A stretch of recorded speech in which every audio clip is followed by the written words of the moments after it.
Hi Year 12. Right, I've made you a video on the bit from Act 2, Scene 3 in Othello when Iago says, and what's he that says I play the villain? So this soliloquy where he's left on stage.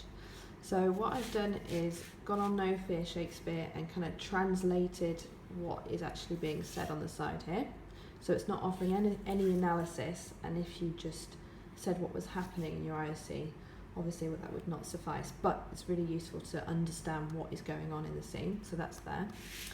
And then I've gone through and picked out specific techniques and discussed how they add to our understanding of the characters and themes. Added a few kind of big boxes of meaning around the side as well. So I'm just going to go through it now, and this is a really good way of understanding an extract. All I've really used is a lot of the internet. I've looked up different people's interpretations. I've googled kind of key quotes from this soliloquy, and obviously taken it with a pinch of salt, but by kind of reaping what there is out there and combining it with what you already know, what we've done in class, you can gain a really good understanding of the text. So I suggest this is a good approach. Okay, so starting over here, Iago says, so he's just been chatting to Cassio. So just before this scene, Cassio got drunk, fought with Montano. Othello comes in, sacks Cassio, and it was all obviously Iago's plan. So he's really excited that his plan is working, and he's just discussing with Cassio here, saying that he's helping you because I like and respect you, Cassio. Cassio says, I think it freely, and betimes in the morning I will beseech the virtuous Desdemona to undertake for me. I am desperate of my fortunes if they check me here. So he's going to go in the morning, go and see Desdemona and beg her to talk to Othello on his behalf. He's saying, I believe you completely, my case is desperate, thanks so much for helping me. Iago, you are in the right. Good night, Lieutenant, I muster the watch. You're doing the right thing in trusting me. Thanks, Cassio, see you later. Good night, honest Iago. So, Iago then is left on stage by himself and delivers this soliloquy. So he says, and what's he that then says I play the villain? Who can say I'm evil when my advice is so good? When this advice I give is free and honest, proverbial to thinking and indeed the course to win the more again. For 'tis most easy the inclining Desdemona to subdue in any honest suit. So that's the best way to win them all back again. This is going to be a brilliant plan. It's really easy to get Desdemona on your side because she's inclining, she's honest, she's full of good intentions, she's framed as fruitful as the free elements. So we'll go into that afterwards, but he's saying she's as an abundance as nature, she's full of good intentions, so I know I can bend her to my will. And then for her to win them all, were to pronounce his baptism, all seals and symbols of redeemed sin. His soul is so infetted to her love. So it's easy for Desdemona to win them all, to win him over, because he's so in love with her, he's so infetted, that means to be tied to someone with shackles. He's so infetted to her love, he'll do whatever she wants. He'd even renounce his Christianity if he needed to. He'd renounce his Christianity because he's so in love with her. The more loves her so much that he would renounce his own Christianity to keep her happy. He is enslaved by her love. Think about the negative language there already relating to their relationship. He's weak. He says that she may unmake, do what she list, even her appetite shall play the god with his weak function. So whatever she feels like, Desdemona will have an impact on Othello. He'll do whatever she wants because he's weak. Remember, this is Iago's opinion and interpretation. How am I then a villain? So who's he that says I play the villain? Again, how am I a villain? Rhetorical questions.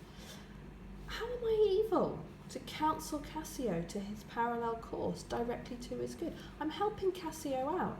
This course he's taking is for his good. He wants to get back in the good books of Othello. I'm helping him out. I'm advising Cassio to do exactly what will do him good. Completely justifying his own evil behaviour here. Divinity of hell!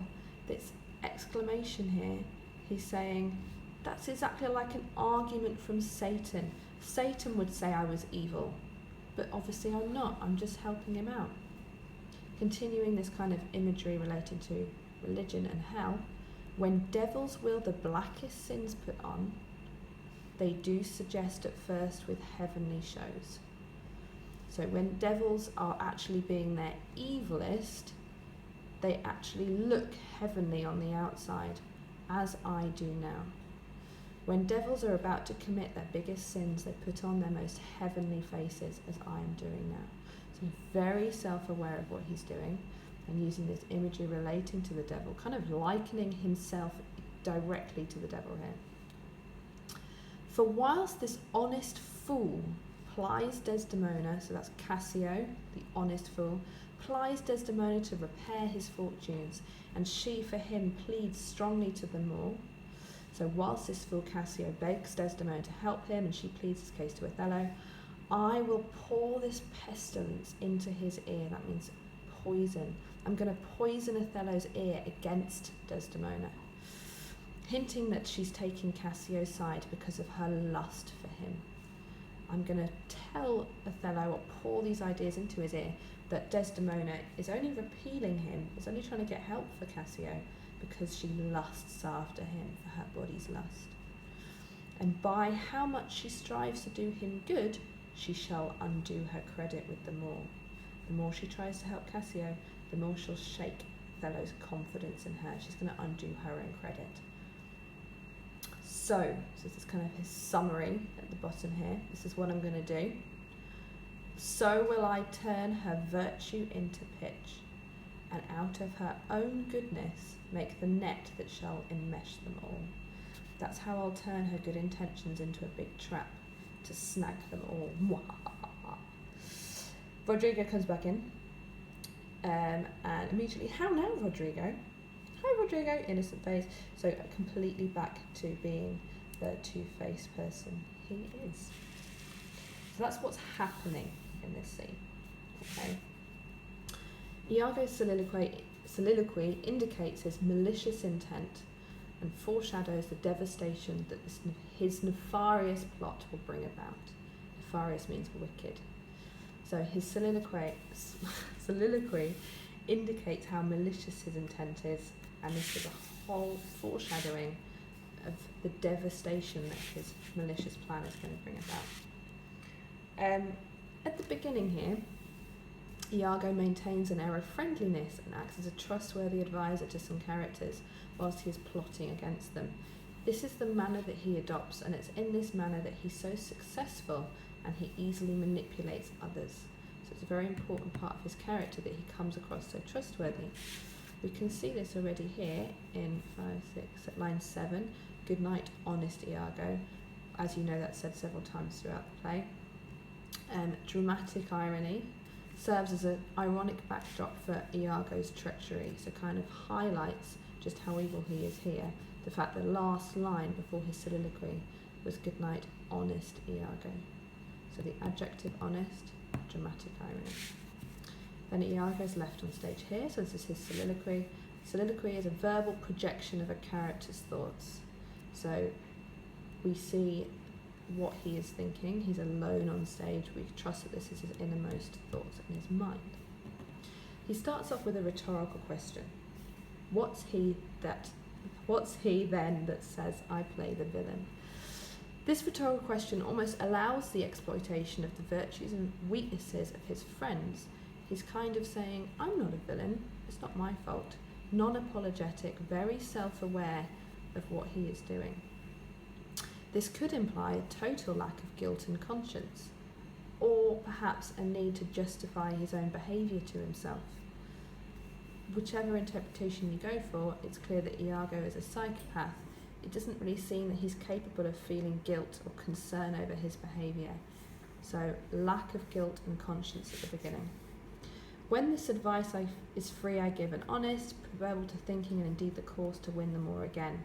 But 'tis most easy the inclining Desdemona to subdue in any honest suit. So this whole bit here is saying Desdemona is easy to sway. Now he uses several techniques here. He uses a simile likening her, she's framed as fruitful as the free elements. So she is in abundance. Her generous spirit is like the abundance existing in nature. She's as fruitful and as giving as nature is. And the alliteration of framed, fruitful and free elements, this sound emphasises her good quality. So remember, alliteration draws your attention to something. It emphasises something. It makes something a bit more memorable, stand out. And in this case here, it's emphasising her good qualities. Think about what Shakespeare is doing here, how he is highlighting, getting Iago, the character of Iago, to highlight the goodness of a character that is then going to be completely manipulated and their livelihood ruined. So think about how that might impact on the audience and how that might make it a more engaging play. These words here illustrate one of Iago's most typical ploys. He sees goodness as a weakness, and he goes out of his way to exploit a character's good nature to further his evil purpose. This very much links to description of the two servants that we talked about in class when he gives the "I am not what I am" monologue at the beginning of the play, when he says that the knee-crooking knaves whip me such honest knaves. So very much a theme that he sees goodness as a weakness. He looks down on it. And then for her to win them all, so then he's describing how much Othello is in love with her, and it's going to be such an easy plan because Othello will do whatever she wants. His soul is so infettered to her love. So I'm going to zoom in on this verb infettered. It's to restrain someone with shackles. So shackles are kind of like, what do you call them? Handcuffs. To restrain someone with shackles. So he basically sees Othello as being shackled to Desdemona. It's not exactly a positive description. He claims Othello is weak and will do Desdemona's bidding at any cost. Is he perhaps, what could this indicate to the audience? Is he jealous of their love? If he's speaking so negatively, so disgustedly of this love between them, is that maybe hinting at jealousy? Did he want to be with Desdemona? And this is, a source for this whole plan here, is his revenge in that sense. When we talked in class that there's some interpretations that he's in love with Othello, maybe even unknowingly, and that's where his jealousy has come from. But it's clear that it's a negative, vitriolic response here to their love. She may make, do what she lists, she can do whatever she wants, whatever she feels like, whatever her appetite is, that will play the god with his weak function. She's like a god to him, he'll do whatever she wants. Othello's every action is weakened because of his loving Desdemona. So seeing love as a weakness, looking down on it, is that because he genuinely thinks it's a weakness, or because he lacks it in his own relationship with Emilia? Up to you. How am I then a villain? So repetition here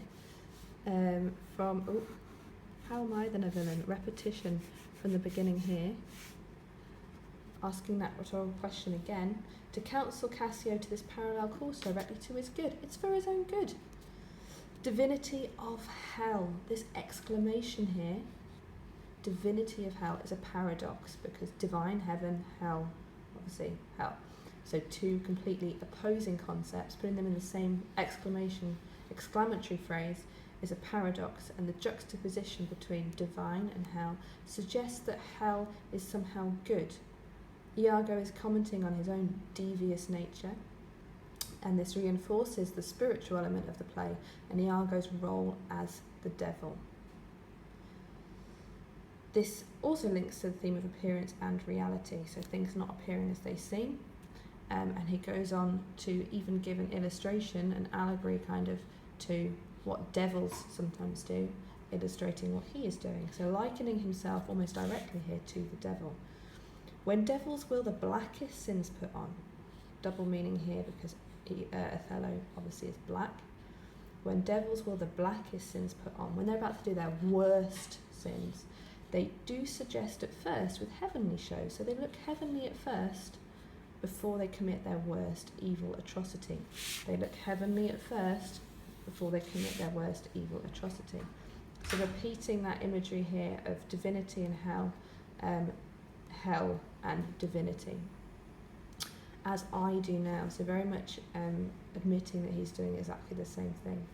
For whilst this honest fool plies Desdemona to repair his fortunes, so calling Cassio an honest fool, Again, the negative words relating to anyone that is honest. And she pleads for him strongly to them all, I'm going to pour this pestilence into his ear.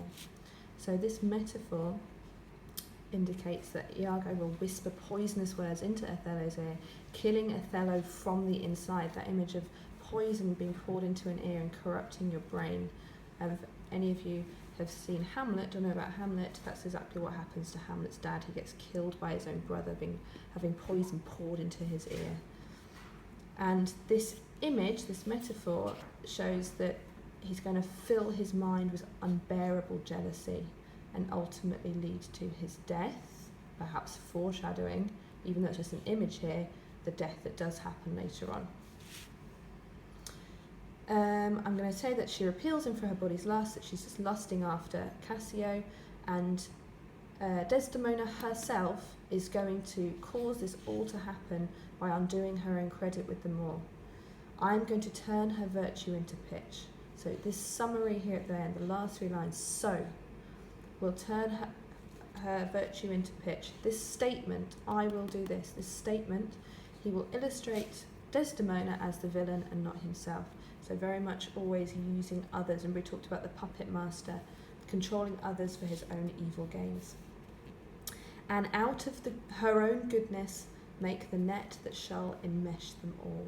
So ending on a villainous metaphor that cements the ominous tone of this soliloquy. I'm going to make, summarising exactly what we've just said here, that he's going to use the goodness of others to lead to their own downfall. So a very particular kind of villain that uses others for his own evil ways. Iago is using jealousy and anger as excuses to perpetrate evil. So he's saying, I'm angry. He's indicating that he's jealous of what Desdemona and Othello have. He wants to be the lieutenant, but another interpretation is it's not really that he's just jealous and angry for those specific things. He's actually just a diabolical evil person, and he's just looking for an excuse to perpetrate evil and to cause the downfall of others. So he has reasons here to be angry, but are those really the reasons why, or is it just because he has an evil nature and he's looking for a way to ruin everyone else's lives? Rodrigo comes back in. How now, Rodrigo? This exclamation that shows his two-faced nature clearly to the audience. So as soon as someone's back in, an exclamation that shows that he flips his personality back again very, very quickly. So basically he's refined his plan, outlines here the diabolical details of his plan. So there you go. So remember, no fear Shakespeare, really, really easy to translate what is going on, so you understand it first. Number 1, understand what's happening.